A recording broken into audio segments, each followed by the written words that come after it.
Gusto mo bang lagyan ng message button ang iyong Facebook profile or Facebook page para mas madaling makapag-chat ang mga tao sa'yo? Tara, ituturo ko sa iyo step by step gamit lang ang cellphone. Ngayon, open lang natin ang Facebook app at ilagin po natin ang ating Facebook account.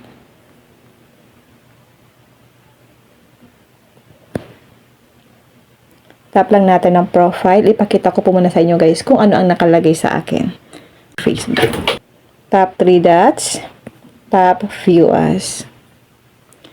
Nakikita po natin dito guys na ang nakalagay sa akin ay add friends. So, ma-add lang po ako ng mga kilala ko sa Facebook or ng aking mga followers. So, para ma-hide yan at ang nakalagay lang dyan ay message button, ganito lang po ang gagawin natin. Back lang natin. Back.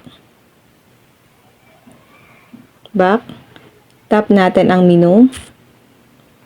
Scroll down, tap Settings and Privacy, tap Settings. At dito guys, itap lang natin ang Privacy Checkup. Hanapin po natin dito ang How People Find and Contact You. Piliin lang po natin ito. Tap Continue. Dito tayo sa friend request. Who can send you friend request? Tap lang natin ito. Piliin po natin guys ang friends of friends kung naka-everyone yan. Tap lang natin. Then tap natin ang save. Then tap lang natin ang next. Next. Next. So ngayon guys, i-check na po natin ang ating Facebook profile kung na-hide na po yung add friend at ang nakalagay na po ay message button. Back lang natin siya. Ganito po ang makikita ng mga followers ko once na chine-check ang aking Facebook profile. Tap lang natin ang profile, tap 3 dots, tap View As.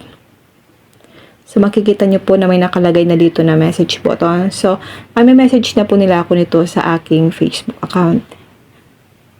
Pero hindi na nila ako dito ma-add kasi po ang nakalagay na is message button. Okay? Kung gusto nyo po siyang ibalik sa dati, ganun din po yung process.